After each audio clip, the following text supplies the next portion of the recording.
चुनिए Yogendra Sahu classes first rank को और करें अपने सीजी व्यापम CGPSC का सपना साकार। Download the app now. सरकारी नौकरी करना चाहत हो तो गूगल पे तो Yogendra Sahu classes app download करो और आज से अपन तैयारी चालू रखो। और सीजी व्यापम टॉप करने वाले योगेंद्र सर CGPSC और सीजी व्यापम के अंतर्गत होने वाले सभी एग्जाम्स की तैयारी कराएं। तो डाउनलोड करिए Yogendra Sahu classes app to be the best, learn from the best. नमस्कार दोस्तों, स्वागत है आपका योगेंद्र साहू ऑनलाइन क्लासेस में। आज हमारे बीच मौजूद हैं दुर्ग जिले के SP doctor Abhishek Pallav sir. UPSC 2012 के एग्ज़ाम में इन्होंने 261 रैंक स्कोर किया था और इन्होंने IPS की सर्विस ज्वाइन की है। तो आज हम कॉम्पिटिटिव एग्ज़ाम से रिलेटेड जितने भी पहलू हैं उन सभी पर चर्चा करेंगे। तो सर स्वागत है हमारे साथ। धन्यवाद। सर मेरा पहला सवाल ये रहेगा, जितने भी कॉम्पिटिटिव एग्ज़ाम्स हैं सभी एग्ज़ाम में कंपटीशन इतना ज़्यादा है, बच्चों को डर लगता है कि फॉर्म आ रहा है 100-200 और फॉर्म भरने वाले 1 लाख 2 लाख 3 लाख, तो कहीं ना कहीं बच्चे पीछे हटते हैं कि हम एंट्री मारेंगे तो कैसे जॉब लगेगा।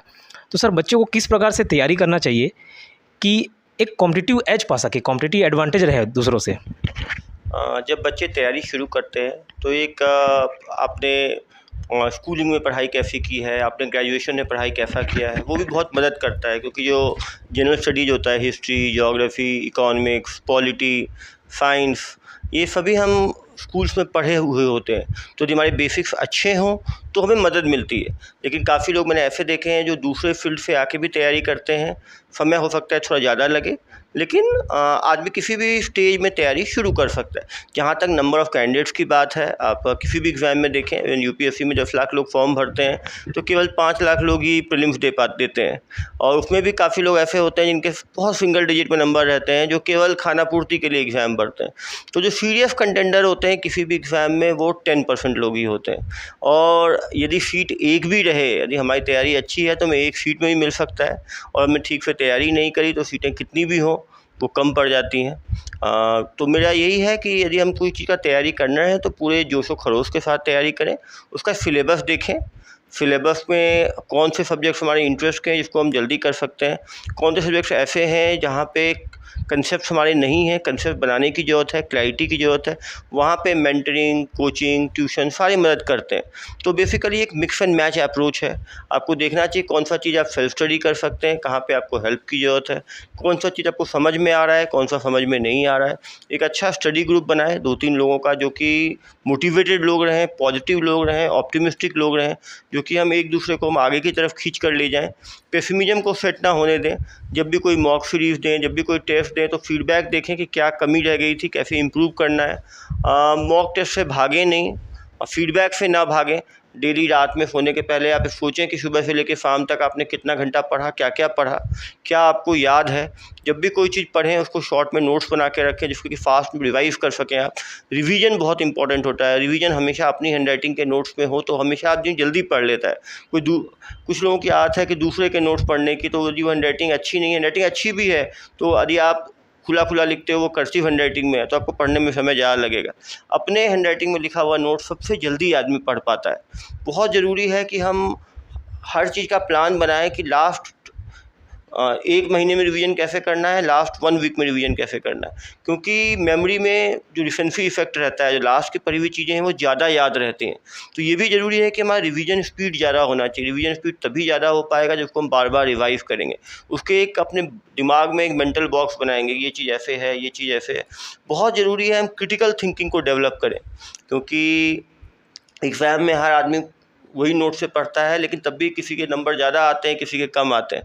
तो राइटिंग स्टाइल बहुत ज़रूरी है कि हम चीज़ों को कैसे एग्जामिनर तक पहुंचा रहे हैं। हम डायग्राम बना रहे हैं, फ्लो चार्ट्स बना रहे हैं, उसको हम जो क्वेश्चन पूछा गया है, बहुत इंपॉर्टेंट है कि जो पूछा गया है वो क्वेश्चन हम समझें। नहीं तो पूछा जाता है एक्सप्लेन करने, अब एक्सप्लेन है, एलुसिडेट है, क्रिटिकल एनालाइज है, वो जो आप क्वेश्चन नहीं समझते हैं तो मुश्किल आती है। एक क्वेश्चन के 4 पार्ट्स होते हैं, काफ़ी लोग क्या करते हैं, एक ही पार्ट्स को बहुत लंबा लिख देते हैं, फिर बाकी पार्ट्स को लिखने का समय नहीं रहता।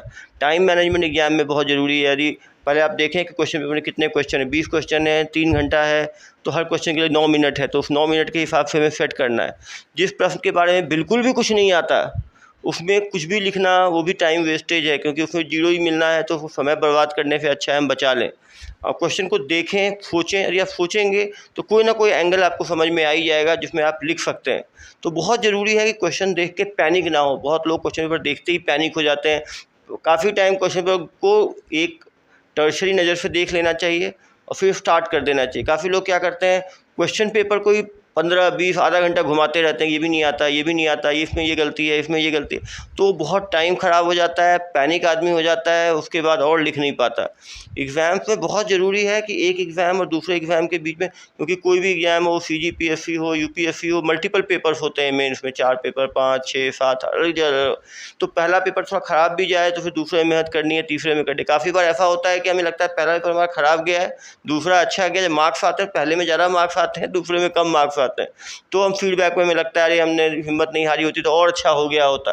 एग्ज़ाम 1-1, 2-2 नंबर पे मेरिट लिस्ट बनती है, ऊपर नीचे आदमी होता है। एग्ज़ाम में कभी पेशेंस नहीं हारना, पूरी मेहनत से लिखते जाना है, क्योंकि आपने थोड़ा सा एक क्वेश्चन ठीक से अटेम्प्ट नहीं किया, 3-4 नंबर कम हो गए, वो कौन सा नंबर कब आपको नुकसान कर दे ये बताना बहुत ही मुश्किल होता है। तो मेरा हमेशा है कि एग्ज़ाम में नंबर ऑफ़ कैंडिडेट पे ना जाएँ, भीड़ पे ना जाएँ, भीड़ से परेशान मत हों, लेकिन हाँ ज़रूरी है कि हम अपना सेल्फ फीडबैक लें, मॉक दें, हम खुद अब देखें कि हम कहाँ पहुँचे हैं और अपनी गलतियों पर रिफ्लेक्ट बैक करें। क्योंकि यदि काफ़ी लोगों मैंने देखा है कि लगातार प्रीलिम्स में नंबर कम आ रहे हैं, मतलब यदि कट ऑफ यदि 200 में 110 है तो उनके नंबर आ रहे हैं 20, 25, और वो 2, 3, 4, 5, 6 अटैम्प्ट दिए जा रहे हैं बिना फीडबैक लिए, बिना क्रिटिकली एनालाइज किए खुद को कि ये नंबर कम क्यों आ रहे हैं। सेक्शन वाइज डिवाइड करें कि हाँ भाई साइंस टेक्नोलॉजी में मेरे कितने नंबर, कितने क्वेश्चन थे, कितने मैंने सही किए, पॉलिटी में कितने सही किए, हिस्ट्री में कितने, हिस्ट्री में भी डिवाइड करें, मॉडर्न हिस्ट्री में मेरा स्कोर क्या रहा, मेडिवल में क्या रहा, एंशिएंट में क्या रहा, इसको मैं कैसे इम्प्रूव करूँगा। जो समझ नहीं आता कि सीनियर से बात करें, कुछ मेंटर से बात करें, कोचिंग वाले से बात करें। जब तक आप बात नहीं करेंगे अपनी गलतियों की, खुद काफ़ी बार क्या होता है हम अपनी गलती ढूंढ नहीं पाते, और हम खुद नहीं ढूंढ पा रहे हैं तो आसपास जो सीनियर्स हैं उनसे गाइडेंस लेना बहुत ज़रूरी है, क्योंकि टाइम बहुत कॉस्टली है। जितनी बार हम फेल होते हैं अटैम्प्ट में, उतना अंदर जो है आदमी टूटता चला जाता है। जो पहले से उस फील्ड में है, जो मेंटर हैं, गाइडेंस, तो बिल्कुल बिल्कुल जी। तो सर का कहना है कि 90% आबादी जो है भीड़ है और इनसे नहीं डरना है, 10% लोगों से ही आपका कंपटीशन है। रिवीजन पे सर ने फोकस किया और यकीनन रिवीजन बहुत ज़्यादा ज़रूरी है। बच्चे पढ़ लेते हैं बट लास्ट में संकलित नहीं कर पाते, और रिवीजन, मॉक टेस्ट सीरीज़, बच्चा सोचता है कि पूरा तैयारी हो जाए तभी टेस्ट सीरीज दिलाऊं, तो ये तो गलती करता ही है। सर आपने पेशेंस की बात की, मैं यहाँ पे पेशेंस से रिलेटेड एक सवाल पूछना चाहूँगा। बहुत सारे बच्चे या तो वैकेंसीज नहीं आती, जैसे CGPSC UPSC के अलावा CG वापम हमारे छत्तीसगढ़ में एक एग्ज़ाम कंडक्टिंग बॉडी है, तो कभी कभार एग्ज़ाम होने में डिले हो जाता है तो बच्चा पेशेंस लूज़ कर जाता है। और दूसरा, सिलेक्शन नहीं होता, सपोज़ वैकेंसीज आती हैं, मार्क्स कम आ रहे हैं या 2-3 मार्क्स से चूक जा रहे हैं, तो बच्चा पेशेंस खोने लगता है। आमतौर पे जो एक्सपेक्ट करते हैं कि 5-6 महीने, साल भर, 1.5 साल के अंदर जॉब लग जाए, बट कभी कभार किसी कारणवश डिले होता है, बच्चा पेशेंस खोने लगता है। तो सर इस बारे में क्या बोलना चाहेंगे? जो CGPSC हो या UPSC हो, ये टेस्ट मैच क्रिकेट है। यहाँ पे आपको 5 दिन अच्छा करना है, मतलब ये वनडे क्रिकेट, T20 नहीं। आपको लगता है आपको टेस्ट मैच आप नहीं खेल सकते, और T20 वाले बहुत एग्ज़ाम होते हैं जो कि केवल एक एग्ज़ाम होता है, आप उसमें देते हैं, बैंकिंग का होता है, बहुत चीज़ें होती हैं व्यापम का। यदि आप PSC की तैयारी कर रहे हैं, वो CGPSC हो या UPSC हो, तो आपको एक मेंटल स्ट्रेंथ की बहुत आवश्यकता है। आप खुद को टटोलें, उस स्ट्रेंथ को जनरेट करें। आप लकी हैं तो एक अटैम्प्ट में भी हो सकता है। कुछ अच्छे लोगों को भी मैंने देखा है 2 अटैम्प्ट, 3 अटैम्प्ट, 4, 6 अटैम्प्ट में लोग को निकलते हुए। इंडिया के टॉप कॉलेजेस के सबसे ब्राइट स्टूडेंट जो हैं वो PSC की तैयारी करते हैं, वो CGPSC हो या UPSC हो। सेम स्टूडेंट CGPSC में ही सिलेक्ट होते हैं, UPSC में होते हैं, कभी यहाँ नहीं होता, वहाँ होता है। तो और उसमें जो है आदमी, यदि अपने अंदर आपको देखना है कि आपको ये चीज़ हासिल करना है कि नहीं करना है। आपने मन बना लिया है कि आपको PSC देना है, तो ये टेस्ट मैच क्रिकेट है, डट के रहें। और जहाँ तक वैकेंसीज नहीं आने की बात है, काफ़ी टाइम जैसे अभी आरक्षण के कारण रुका हुआ है, 2008-10 में भी रुका हुआ था, तो आप जो अल्टरनेट एग्ज़ाम्स हैं, आप CAPF का फॉर्म भर सकते हैं, बैंकिंग का भर सकते हैं, RBI का फॉर्म भर सकते हैं। फॉर्म, मेरा हमेशा मानना है कि सिमिलर सिलेबस के जो भी एग्ज़ाम हो उसमें आदमी को फॉर्म भरना चाहिए, क्योंकि स्पेशलाइज तैयारी 1 हफ्ता 2 हफ्ते की होती है, बाकी तो सिलेबस करीब करीब एक जैसा होता है। तो बहुत ज़रूरी है जब भी आप तैयारी कर रहे हैं तो आप पता लगाएं और कौन कौन से एग्ज़ाम हैं जो इसी सिलेबस पे डिपेंडेंट हैं, जो सिलेबस बहुत अलग ना हो, तो आप उसकी भी फॉर्म भरें, तैयारी करें, पेशेंस रखें। कभी कभी ऐसा होता है, हम क्रिकेट भी खेलते हैं, कभी बारिश हो जाती है, मैच नहीं हो पाता, प्लेयर्स डिसअपॉइंट होते हैं, कोरोना आ गया, 2 साल टूर्नामेंट नहीं हो पाए, तो आप नेचर से या डेस्टिनी से आप लड़ नहीं सकते। बहुत चीज़ें अपने कंट्रोल में नहीं है। अनकंट्रोल्ड फैक्टर पे लेके कभी रोना नहीं चाहिए। जो कंट्रोल्ड फैक्टर्स हैं, जो हमारे अंदर हैं, मॉडिफाइबल फैक्टर्स हैं, हमें उस पर काम करना चाहिए। और मैंने जो स्टूडेंट्स मेहनत करते हैं, चीज़ों पे अच्छी ग्राफ बनाते हैं, वो खाली नहीं जाते, वो कहीं ना कहीं उनका सिलेक्शन हो ही जाता है। तो सर का कहना है कि अगर आपको CGPSC या UPSC देना है तो आपको राहुल द्रविड़ बनना पड़ेगा टेस्ट मैच खेलने के लिए, और 1 day exam, single sitting exam तो सहवाग पढ़ना पड़ेगा आपको। और सर बोले कि जो चीज़ आपके कंट्रोल में नहीं है तो उन चीज़ों पर बहुत ज़्यादा विचार, जैसे रिजर्वेशन, लोग उसी में लड़े जा रहे, तैयारी अभी है नहीं और वेट करने की एग्ज़ाम आ जाए तो पहले तैयारी हो जाएं, ये सर का कहना है। सर एक और सवाल, जो मेरे पास बहुत सारे स्टूडेंट्स का कॉल आता है, वो बोलते हैं कि सर एज बहुत ज़्यादा हो गया है, 30 साल 31 साल, डिसीज़न लेने में बहुत लेट कर दिए 30 साल 31 साल में। कई शादीशुदा महिलाएं रहती हैं, पुरुष रहते हैं, जिनके ऊपर जिम्मेदारी बहुत है, समय बहुत कम दे पाते हैं, तो उनको लगता है कि हम 30-32 साल 35 साल के हो चुके हैं, हम 20-21 साल वाले लोग से कैसे कॉम्पीट करेंगे, क्या लेट हो चुके हैं बहुत। तो सर क्या एज फैक्टर बहुत मैटर करता है? मैंने जब UPSC की तैयारी की तो मेरा एज 29 था, एक ही अटैम्प्ट मेरे पास था।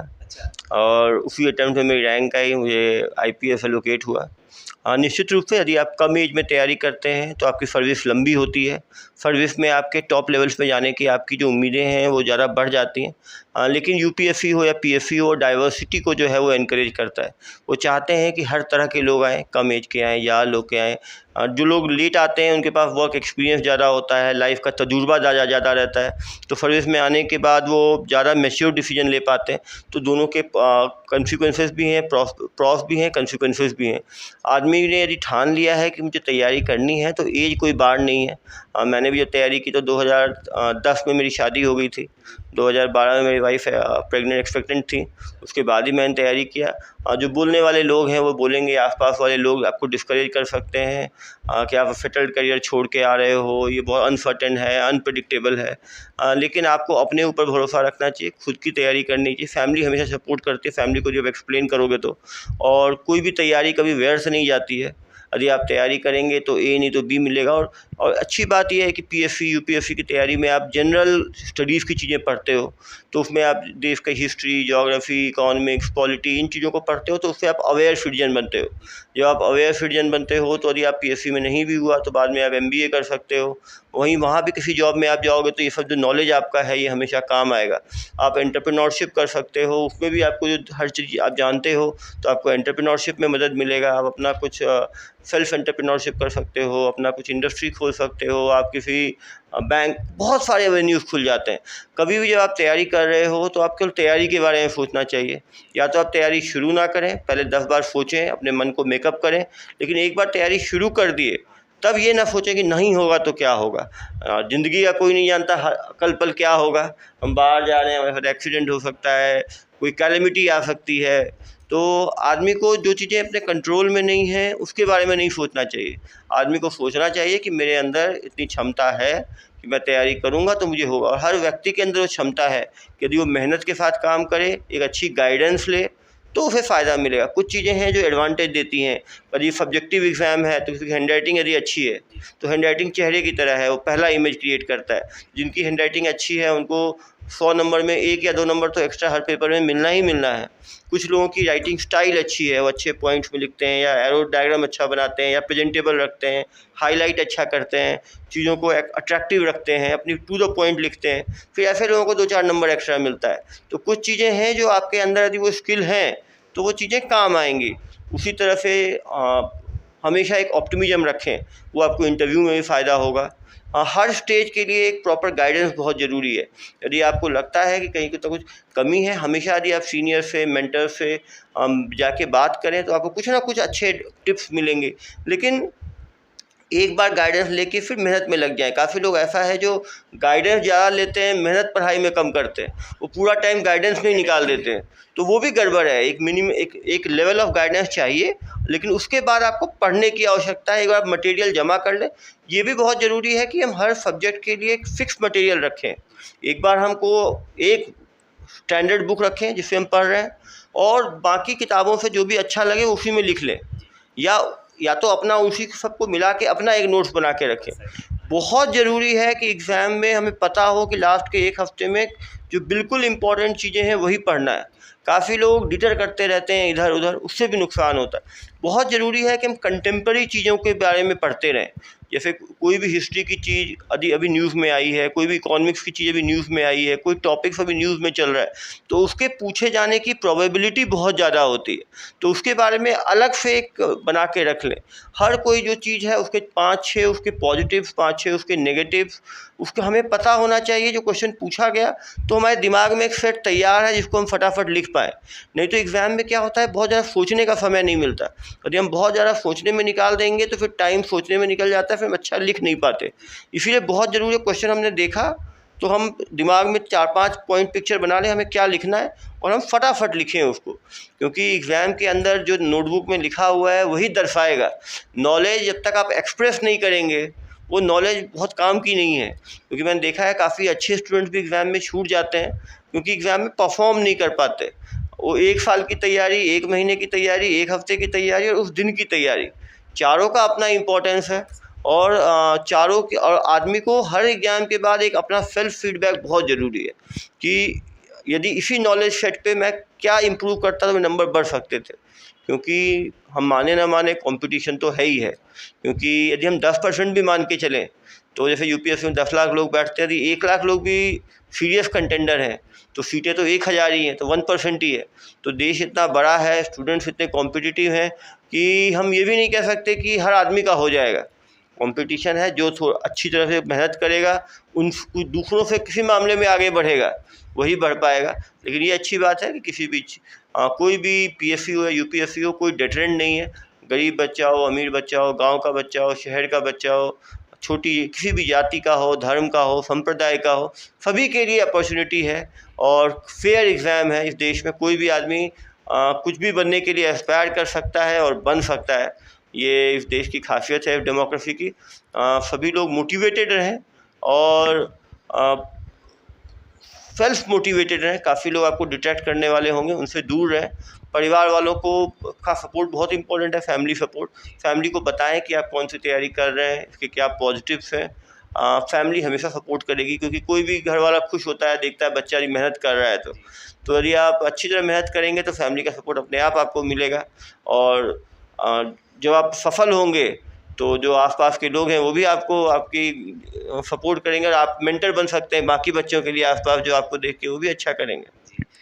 तो सर का कहना था कि आप पेशेंस तो रखना ही है, तैयारी भी, और कंसाइज मटेरियल रखिए। जैसे बहुत ज़्यादा अलग अलग मटेरियल है या नोट्स या बहुत ज़्यादा डिफरेंट आपको किताब खरीदने की ज़रूरत नहीं। एक में आप स्टिक रहें।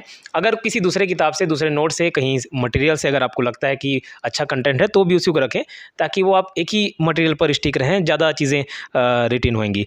और सर एक सवाल, जैसे आपने खुद बताया कि बहुत लेट स्टार्ट किया, तो ये चीज़ तो क्लियर है कि it's never too late to be what you might have been. आपने सर 29 साल में रिस्क लिया है, तो ये तो बहुत बड़ा रिस्क है। तो ऐसा लग रहा है कि मैं कम से कम 2 साल अभी छोटा हूँ, मैं भी अटैम्प्ट दिला सकता हूँ।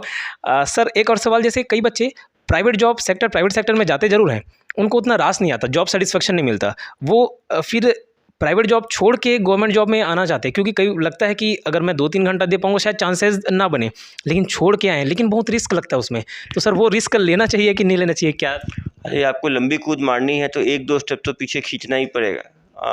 एक जॉब के साथ भी आप कर सकते हैं, लेकिन जॉब के साथ करने में प्रॉब्लम ये है कि आपको देखना पड़ेगा कि आपका बैकग्राउंड क्या है, आपके सारे सब्जेक्ट्स के ऊपर पकड़ आपकी कैसी है, उस जॉब का रेसिडुअल इफेक्ट कितना है।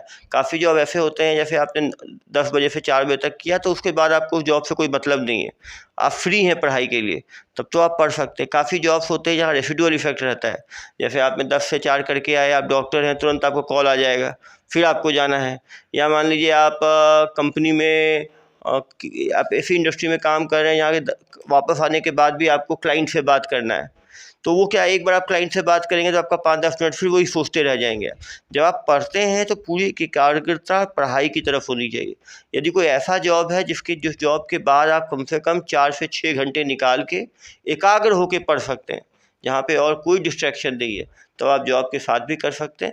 लेकिन ऐसा जॉब जहाँ पे कम से कम 4 घंटे भी ना मिल पाए तो फिर काफ़ी मुश्किल है।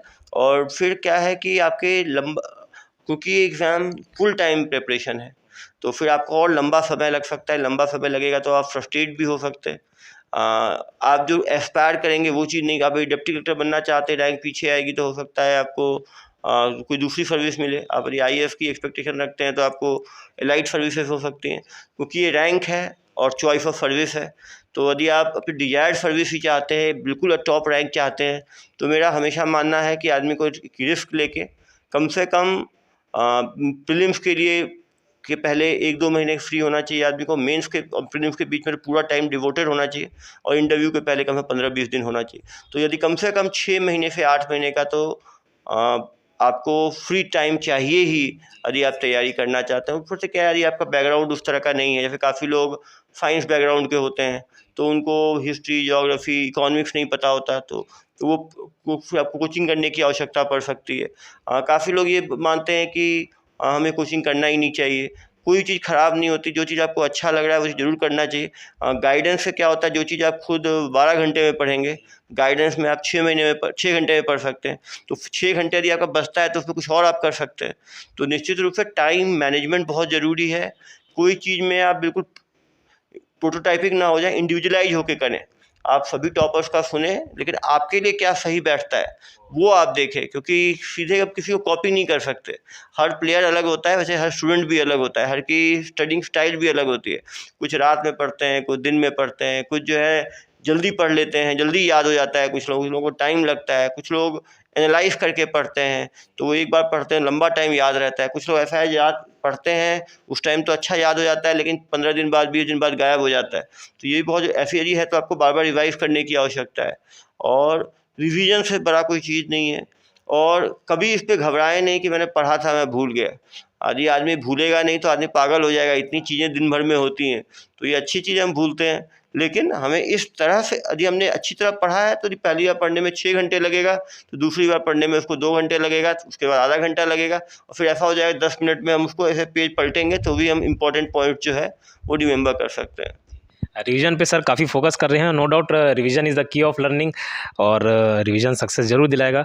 सर का कहना है कि अगर आप ऐसे जॉब में हैं जहाँ पे आप 3-4 घंटे अपने फ्री निकाल सकते हैं, मीन्स वो जॉब का प्रेशर, मेंटल प्रेशर आपके दिमाग में हावी ना हो काम वर्किंग आवर्स के बाद, तो आप कर सकते हो। और अगर फिर भी आप नहीं कर पा रहे हैं, मैनेज कर पा रहे हैं, तो आपको कम से कम 5-6 महीने फ्री टाइम तो चाहिए। सर एक और चीज़ पूछना चाहूँगा, जैसे मूवी में प्रस्तुत किया जाता है, प्रेजेंट किया जाता है वहाँ पे कि आईएएस आईपीएस लग गए, उसके बाद बहुत विलासिता की ज़िंदगी है, बहुत रुतबा है, रोल है, पावर है, पैसा है, सब चीज़ है। तो कई लोगों का मोटिवेशन तो यही बन जाता है, चाहे किसी भी प्रकार का प्रशासनिक सेवा हो, डिप्टी कलेक्टर हो, डीसी हो, डीएसपी हो, या फर्स्ट लेवल का काम हो। तो सर जॉब के पहले का स्ट्रगल और बाद में क्या ऐसी ज़िंदगी होती है विलासिता वाली जो ऐसे प्रेजेंट किया जाता है? कोई भी आपको यदि पावर मिलता है तो उसी के साथ अकाउंटेबिलिटी आती है, रिस्पॉन्सिबिलिटी आती है। निश्चित रूप से समाज जो है आपको एक प्रेस्टिजियस पोजीशन पे आप पहुंचते हैं। आपके नीचे काफ़ी कर्मचारी होते हैं जिनकी जिम्मेदारी आपके ऊपर होती है। आप उनके ज़िंदगी में बहुत बड़ा चेंज ला सकते हैं। यदि आप एसडीएम हैं, डीएम हैं, एसपी हैं, काफ़ी बड़ी जनसंख्या जो है वो आपके साथ है, जिसके आपके डिसीजन से उनकी ज़िंदगी में बहुत बड़ा चेंज आ सकता है। तो निश्चित रूप से एक जॉब सेटिस्फैक्शन जो है वो सिविल सर्विस में काफ़ी ज़्यादा है। जहाँ तक विलासिता की बात है, सरकार की कुछ एंटाइटलमेंट्स हैं, आपको अच्छा घर मिलता है, आपको गाड़ियाँ मिलती है, आपको गनमैन मिलता है। ये सब चीज़ें इसलिए दी गई हैं, आपके घर में कुछ लोग काम करने के लिए होते हैं, किसी कि आपकी जो बेसिक जिम्मेदारियाँ हैं, आप वर्दी ठीक करना है, ये करना है, जिससे कि आप पूरे टाइम आप काम में अपना फोकस कर पाएँ। तो इसको विलासिता नहीं कह सकते, लेकिन ये बात, क्योंकि काफ़ी जॉब प्रेशर भी होता है। आप कोई भी गवर्नमेंट सर्वेंट को देखें, 24/7 जो है कुछ ना कुछ काम चलता है। लेकिन निश्चित रूप से आज के दिन में यदि आप सोसाइटी में ग्राउंड लेवल पे आके काम करके एक चेंज लाना चाहते हैं तो सर्विसेज से अच्छा जॉब सेटिस्फैक्शन कहीं भी नहीं है। मैं सभी युवकों से कहूँगा कि वो पूरी मेहनत से तैयारी, जिनको भी तैयारी करनी है, और मेरा हमेशा मानना है कि ये तैयारियाँ, कुछ लोग कहते हैं हमारा 2 साल ख़राब हो गया, 1 साल ख़राब हो गया, इनका सिलेक्शन नहीं हो पाता। मैं उनसे ये बोलता हूँ, आप ये सोचो यदि इस टाइम तैयारी नहीं करके आप नशा कर रहे होते और बाकी की चीज़ कर रहे होते तो ज़िंदगी भर आप ख़राब रहते। तो यदि हम कोई पॉजिटिव चीज़ कर रहे हैं तो उससे कुछ ना कुछ एक पॉजिटिव लर्निंग हमें ज़रूर मिलती है, और करियर एडवांसमेंट में हमेशा काम आता है। ऐसा नहीं है कि जो इंजीनियर, डॉक्टर, सरकारी एम्प्लॉय उन्हीं का ज़िंदगी सफल है। अरे ऐसा होता तो 1 से लेकर 12 तक की हम पढ़ाई नहीं कराते, कॉलेज नहीं कराते, केवल हम प्रोफेशनल कोर्स ही चला रहे होते। आप सब तरह के कोर्सेज चलते हैं, यूनिवर्सिटीज़ चलती हैं। वो इसलिए चलता है कि हर कोर्स का अपना एक मकसद है, उसका अपना एक रोल है सोसाइटी में। तो निश्चित रूप से हमें परेशान नहीं होना चाहिए, जम के तैयारी करनी चाहिए। सर एक और चीज़ पूछना चाहूँगा, आपका खुद का जर्नी जब आप 2012 में एग्ज़ाम क्रैक किए, 2013 से आपने ज्वाइनिंग की हुई है, सर्विस मिला आपको, 3 अभी महासमुंद, दंतेवाड़ा और अभी फ़िलहाल दुर्ग ज़िले में हैं। सर ये एक्सपीरियंस कैसे रहा? क्या एक चैलेंजिंग या कोई इंटरेस्टिंग ड्यूटी या जॉब, या कहाँ आपको बेस्ट लगा, कौन सा डिस्ट्रिक्ट आप? मैं 6 साल दंतेवाड़ा में पदस्थ रहा हूँ और अभी 1 साल से दुर्ग में हूँ। मेरे पिताजी मिलिट्री इंजीनियरिंग सर्विसेज में थे, तो हम लोग आर्मी, एयरफोर्स, नेवी तीनों के साथ पोस्टेड रहे हैं। तो यूनिफॉर्म फोर्सेस मुझे हमेशा अच्छा लगता था देश की। उसके बाद यहाँ पुलिस सर्विस में आया तो छत्तीसगढ़ काडर मुझे एलोकेट हुआ। मेरे कुछ काफ़ी दोस्त थे, डॉक्टर के दोस्त, वो लोग कहे कि वहाँ तो नक्सलवाद है, वहाँ पे ये है। जिन बैचमेट्स थे एकेडमी में, वो लोग काफ़ी सहानुभूति भरी नज़रों से देख रहे थे कि उसी टाइम घटना 2013 में ही जीरम वाली घटना हुई थी, जिसमें कांग्रेस के काफ़ी नेतागण जो हैं उनकी नक्सलियों ने जो है कि हालत हो गई थी उनकी। तो एक माहौल काफ़ी डर का था। लेकिन मैं दंतेवाड़ा गया तो मैंने देखा कि क्योंकि मेडिकल बैकग्राउंड से हूँ, मैंने MBBS government medical college Goa से किया है, फिर MD मैंने भारत के फिर प्रेस्टिजियस इंस्टीट्यूशन जो एम्स न्यू दिल्ली है, वहाँ से मैंने MD सेक्रेटरी में किया है 2006-2009 में। तो मैंने यहाँ पे अपनी मेडिकल से एक कंपैशन आता है आदमी के अंदर, एक लोगों से बात संवाद, और सेक्रेटरी में करने के कारण लोगों की भावनाओं को समझना, उनके इमोशंस को समझना, एक संवाद सेट करना। तो मैं वही बता रहा था आपको, ज़िंदगी में आपने जो भी चीज़ें स्किल आपने गेन किया है, वो स्किल हमेशा काम आता है। एज ए डॉक्टर दंतेवाड़ा में मैंने 200 से ज़्यादा मेडिकल कैंप लगाए, करीब 2 लाख से ज़्यादा ट्रैवल्स को हमने देखा। तो एक पहले पुलिस जाती थी गांव में तो सब भाग जाया करते थे ग्रामीण कि पुलिस आएगी तो मारेगी, पीटेगी, हमें अत्याचार करेगी।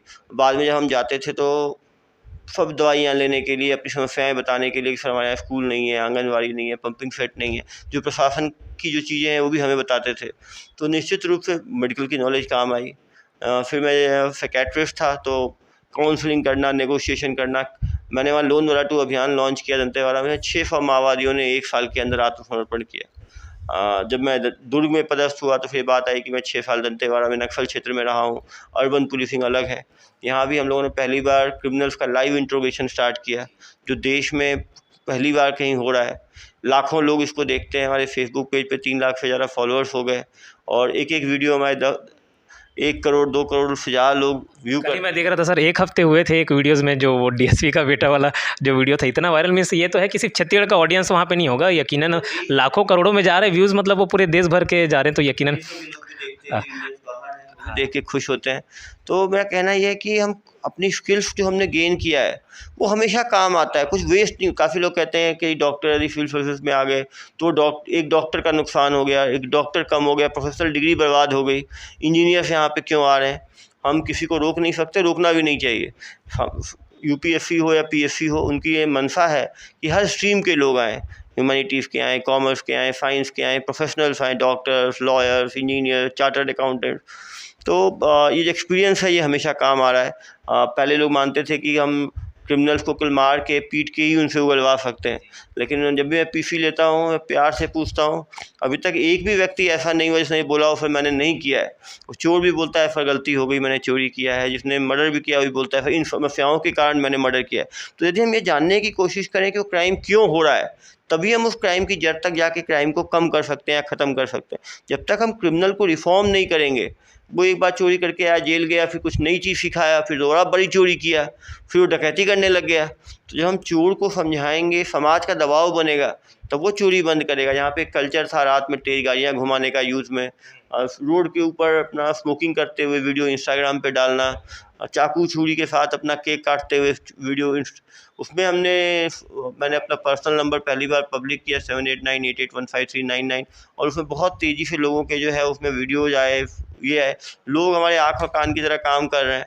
तो इससे एक लोगों के जो ये युवक थे जो पद भटक के नशे की तरफ जा रहे थे, जो कि वेब सीरीज और OTT और मूवी को देख के उनको लगता था कि ऐसे लोग को हम ड्यूड समझते हैं, ऐसे लोगों को जिनको लोग लाइक करते हैं, समाज में उनके ऊपर दबाव बनना शुरू हुआ और ऐसे लोग उन रास्तों को छोड़ के, इसलिए मैं बता रहा हूँ कि जब युवक नशा करता है, समय बर्बाद करता है, तब तो वो नहीं सोचता कि मेरा टाइम ख़राब हो रहा है, और जब वो तैयारी करता है तब उसके दिमाग में रहता है कि मेरा समय ख़राब हो रहा है, जबकि वो कंस्ट्रक्टिव चीज़ है, क्योंकि वो पूरे टाइम पढ़ाई कर रहा होता है और इतने सब्जेक्ट्स को पढ़ रहा होता है कि इतने सब्जेक्ट्स की उसको नॉलेज हो गई तो पीएससी नहीं भी निकलेगा तो कुछ ऐसा ज़रूर कर लेगा कि वो अपनी ज़िंदगी में कुछ अच्छा कर पाए।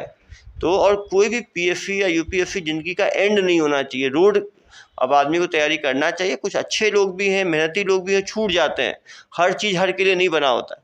अब हर आदमी क्रिकेट खेलता है तो हर आदमी नेशनल टीम में ही नहीं चला जाता है, लेकिन वो कोशिश करता है, खेलता है, जो अपने हाथ में है वो हमें करना चाहिए। बहुत चीज़ें डेस्टाइंड हैं जो होती हैं, लेकिन डेस्टिनी को शेप हम खुद देते हैं। तो मेरा पुलिस में अच्छा एक्सपीरियंस रहा, दंतेवाड़ा में नक्सल क्षेत्र में भी और अभी अर्बन क्षेत्र में भी। संवाद बहुत ज़रूरी है, हम लोगों के साथ बातचीत करें, लोगों की बात समझें, हमेशा लर्न करने की कोशिश करना चाहिए। आदमी को कभी अपने को ब्लॉक नहीं करना चाहिए, क्योंकि हम हर व्यक्ति से कुछ ना कुछ सीख सकते हैं। जब उससे हम बात करेंगे तभी हम उसकी भावनाओं को समझेंगे, तभी हम कुछ सीख पाएंगे। जो गुमान है, गुरूर है, काफ़ी लोग सर्विसेज ये सोच के आते हैं कि हमें बहुत पैसा कमाना है, हमें एक नाम होना चाहिए, हमारी पकड़ होनी चाहिए, लोगों के अंदर धाक होनी चाहिए, डर होना चाहिए। डेमोक्रेसी में कोई धाक बना नहीं सकता। ये अब हम अंग्रेज़ों के रूल में नहीं हैं, ये स्वतंत्र देश है। 70 साल के अंदर हर आदमी अपने अधिकार को जान गया है और जानना भी चाहिए। डेमोक्रेसी की यही सक्सेस है। आज के दिन में कोई भगवान नहीं है, हर आदमी एक अधिकारी है। ये है कि जनता हमारी कदर इसलिए करती है कि उनको मालूम है कि ये लोग पढ़ लिख के एक रेपुटेड एग्जाम जो है वो स्टेट पीएससी हो या यूपीएससी हो दे के आए हैं, तो उससे एक सम्मान रहता है। लेकिन उस सम्मान को हम अपने व्यवहार से ही बरकरार रख सकते हैं। यदि हमारे अंदर एरोगेंस है, हमारे अंदर जो है लोगों को डराते हैं, धमकाते हैं, तो फिर वही इमेज हमारी जो है सोसाइटी में फैलती है और फिर हम जो पद के कारण जो हमारा सम्मान है वो सम्मान भी घटता है और पद का भी सम्मान घटता है। सर के जो कार्य करने की पद्धति है, शैली है, वो देखे काफ़ी प्रभावित होते हैं लोग इनसे। और जैसा पब्लिकली एक मैसेज ज़रूर जाता है, अगर कोई क्रिमिनल सामने आ रहा है और अपना क्राइम जो है कमिट कर रहा है, तो बाकी लोगों के मन में ज़रूर संदेश जाता है कि नहीं, हम वहाँ पे नहीं होने चाहिए। तो कहीं ना कहीं यहाँ से क्राइम रेट ज़रूर उसकी बहुत ज़्यादा संभावना रहती है कि कम हो। और जैसे इंस्टाग्राम में कई लोग रोलबाजी के लिए ज़रूर ऐसे हथियार का या ऐसा शो ऑफ करते हैं, वो भी कहीं ना कहीं कंट्रोल होता है कि कम। सर का एक चीज़ ये भी देखा कि नंबर पब्लिक किए हुए हैं, और अगर सर को किसी प्रकार का भी कोई मैसेज भेजे या कहीं गलत हो रहा है, आपको लगता है क्रिमिनल, तो तुरंत एक्शन लिया जाता है और आपकी गोपनीयता भी बरकरार रखी जाती है। तो ये बहुत एक अच्छा हुआ है कि पुलिस के पूरे हैंड एक दुर्ग जिले में है। कहीं भी कोई गलत हो रहा है तो आप तुरंत एक वीडियो बनाकर या किसी प्रकार से उसका प्रूफ भेज के आप तुरंत कार्रवाई एक्सपेक्ट कर सकते हैं। तो ये चीज़ काफ़ी अच्छी लगी सर आपकी। और यकीनन अभी तो पूरा छत्तीसगढ़, ना सिर्फ छत्तीसगढ़ बल्कि पूरा देश जान रहा है। और ये भी काफ़ी अच्छा लगा। मिलने से पहले थोड़ा घबराहट जरूर हो रहा था, बट ऐसा लग नहीं रहा है। ऐसा लग रहा है कि नॉर्मल पर्सन से ही बात कर रहे हैं, कि वो घमंड प्राइड है ऐसा कहीं देखने को नहीं मिला। सर एक मैं लास्ट चाहूँगा कि आपकी तरफ से संदेश, जितने भी लोग इसको युवा जो देख रहे हैं, उनको क्या संदेश देना चाहेंगे सर, फाइनल मैसेज? मेरा जनता से यही मैसेज है कि वो नशे से दूर रहें, वो अपने फूड हैबिट्स हेल्दी रखें। लोग जंक फूड खाते हैं, टेढ़ा मेढ़ा खाते हैं, अपना स्लीप शेड्यूल ठीक रखें, टाइम पर सोएं, टाइम पे उठें। हर हेल्दी व्यक्ति को 5 से 6 घंटे कम से कम सोना चाहिए, आराम करना चाहिए। मोबाइल, इंटरनेट का पॉजिटिव यूज़ करें। 1 से 2 घंटे बहुत ज़्यादा व्हाट्सएप देखना, बहुत टाइम मोबाइल देखना आँखों पे जोर पड़ता है। और हमेशा ऑफलाइन नोट्स ज़रूर रखें। ऑनलाइन रिवीजन करने के लिए बहुत डिफ़िकल्ट होता है। ऑनलाइन पढ़ाई देखने में अच्छी लगती है, लेकिन ऑफलाइन से अच्छी कोई चीज़ नहीं है। आप जब परेशान होते हैं तो अच्छे कोई दोस्त रखें, जिससे डिस्कस करके अपने स्ट्रेस को दूर करें। हर आदमी को कोई ना कोई हॉबी ज़रूर डेवलप करना चाहिए, या तो स्पोर्ट्स रखें, म्यूजिक रखें, आर्ट्स रखें। जब आप परेशान हों तो ये हॉबीज़ पे आप डिपेंड कर सकते हैं। फैमिली मेम्बर्स के साथ कम्युनिकेशन बिल्कुल ओपन रखें। जब भी पेसिमिस्टिक हों किसी से मेंटरिंग कराएं, एडवाइस लें। कभी भी आत्महत्या और नेगेटिव चीज़ों को दिमाग से बिल्कुल दूर रखें। जब भी तैयारी कर रहे हो ऑप्टिमिज्म के साथ रखें। सक्सेस आपके नज़दीक है, आप बस उससे कुछ कदम दूर हैं। पढ़ते रहें, पढ़ाई कभी व्यर्थ नहीं जाएगी। मेहनत करने वालों को ज़िंदगी में 10 रास्ते मिलते हैं। आपका रास्ता हमेशा आपको सफलता की ओर लेके जाएगा। लेकिन यदि आप गलत चीज़ों की तरफ जाएंगे, शॉर्टकट्स की तरफ जाएंगे, कभी भी शॉर्टकट्स पे ना जाएं। काफ़ी लोग जो हैं मेरे पास आते हैं, 10 लाख रुपए दे दिए यहाँ पे नौकरी लगवा देंगे, 5 लाख रुपए दे दिए यहाँ पे नौकरी लगा देंगे। इन ठगों से दूर रहें, क्योंकि एक बार इन ठगों के आप जाल में फंस गए तो आप वहाँ पैसा डुबा देंगे और फिर उनके पीछे भागते रहेंगे। आप पढ़ाई में भी फोकस नहीं कर पाएंगे। आप मेहनत पे भरोसा करें, जुगाड़ पे नहीं। चलिए, आज का बातचीत बहुत अच्छा रहा। और सर का मैं एक सवाल पूछना भूल गया था, बट सर ने जवाब दे दिया। आत्महत्या कोई रास्ता नहीं होता। यकीनन और इस फील्ड में भी कॉम्पिटिटिव एग्जाम्स में इतना प्रेशर होता है समाज का, घर वालों का, और टाइम लग ही जाता है। अगर जो एक्सपेक्ट करते हैं 6 महीने साल भर मिले, और कहीं ना कहीं डिप्रेस होकर देखते भी है जो सुसाइड कमिट करते हैं तो ये यंगस्टर ही हैं। और उनके लिए भी सर का मैसेज था कि आपके संगति अच्छा रखिए, और नो ड्रिंकिंग, नो गैम्बलिंग, और ये तो आपको फॉलो करना ही चाहिए। तो सर बहुत अच्छा लगा मिल के, और अगर आपको अच्छा लगा ये मैसेज तो बिल्कुल शेयर करिएगा ताकि ज़्यादा से ज़्यादा लोगों तक ये बात पहुँचे, और चैनल को सब्सक्राइब जरूर करिएगा। धन्यवाद। योगेंद्र साहू ऑनलाइन क्लासेस काफ़ी अच्छी क्लासेस हैं, इसको आप चैनल को सब्सक्राइब करें। उससे जो भी आपको बेनिफिट मिलता है, काफ़ी चीज़ें फ्री वहाँ अवेलेबल हैं, उसको डाउनलोड करें, उसको पढ़ें और चैनल के साथ जुड़े रहें।